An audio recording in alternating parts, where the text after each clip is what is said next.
dinagdee murteessaadha miti ustaas. Altaateetinde dinagdee malee amantaanisatti gadhaabatamaa. Dinagdee jechuun ko bu'uura waa hundaati.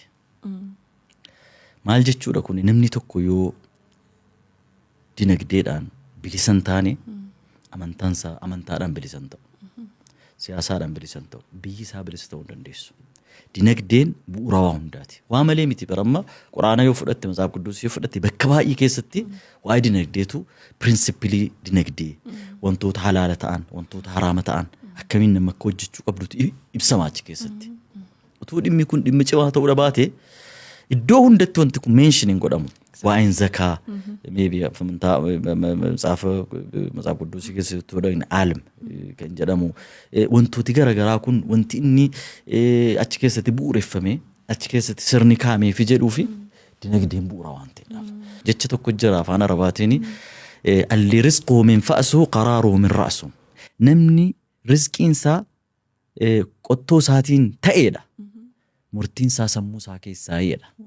Kana jechuun namni tokko yoo ofii isaatii dafqee jiraata bula ta'e eenyuyyuu akka barbaade asiifachiisa ajajee waan hin taane akka inni ta'u isaa hin dirqisiisu. Kanaaf dinagdeenii biyya tokkoof murteessaadha. Karaarraa dabsan keessaa tokko namni yaa uumamaan attraakshiniin dhiirri dubartiitti attraaktir ta'uun dubartiin dhiirratti attraaktir ta'uun naachuraal uumamaan jira. Wanti kun yeroodhaan maaneejiyoon godhamne kaayyoo kee irraa si hanqisa. Jaalala keessa galtaa jaalalli sun maaneejibil ta'uu dhabuu mala yeroo malee waan hin taane keessa galuu dandeessa wanta garaagaraatiif saaxilamuu danda'a dargaggeessi. Ana kana chaaptarii kana yeroodhaan cufuun koo waan baay'eedhaaf tokkoffaa responsibilitiin akka itti dhagahamu. An qofa koo miti kan hin jiraataa jiru. Maatii jira namoota na wajjin jira jedhee akka yaadu godhee jira. Waan nama saksesiin irra jiru kana sheerii guddaa haadha koo abbaa koo jalqaba karaa irratti na baasaniin booda sheerii guddaa yookaan immoo qooda guddaa namni qabu isiidha. Mana kee keessatti ati nagaan qabdu taanaan gammachuun qabdu taanaan saksesiin qabdu. Saksesiin kee yoo jiraate illee artifishaaliidha. Yoo jiraate illee yeroo muraasa booda exposed ta'ee mataa dhukkubbii biraa fida. Mana kee keessatti haati manaa si hubattu kan abbaa manaa si hubatu qabda taanaan si deeggaruu qabda taanaan nagaadhaan galtee baata taanaan qabeenya kamii oli saksesii attraakti godha kun mataan isaa jechuudha. Anaaf haati manaa koo really dubartoota baay'eedhaaf fakkii taatee yaada maybe si kophaatti haasofsiisuu dandeessa.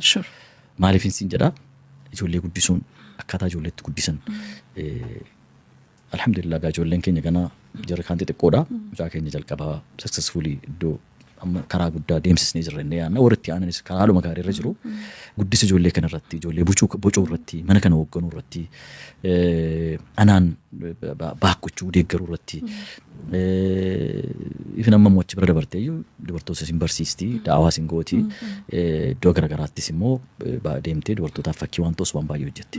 So haati manaa koo anaa fi everything wanta baay'eedha jechuu dandeessa waan guddaadha jechuu dandeessa waan amma kanatti haasa'amee dhuun qofa miti ijummaa yeroo nuti baaziliinii beektaa baaziliinii miti zeeniitti qabaate hin qaqqabneeti isin amma warraa zeeniitiin yeroo mataatti dibachuun namaaf namni easily affordable ta'e argachuu danda'u yeroo sana dhabdee mataan see gogee tintinii jedhu ture waan kibriitii saantimii 20 saantimiidhaan bitamu yeroo ittiin binnee buttaa gaazii itti qabsiifannu yeroo itti dhabne ture. Bis all challenges maatii qabdi maatiin sees maatiin kun somehow nama of dandeenyullee danda'uudha akka maatii keessaa baadiyyaa miti jechuudha. Haa ta'u kana utuu inni maatii maatii seetti ciniinnattee ofitti dibattee biccuu tokko waggaa uffattee akka dubartiitti magaalaa keessa jiraatutti waan guddaadha. Yaa baay'ee galateeffannaa kanaaf kaamettiin keessanii haadha warraa keessanii. Yeah, of course. Naaf kaamettiin koo biseedha kaleessas har'a.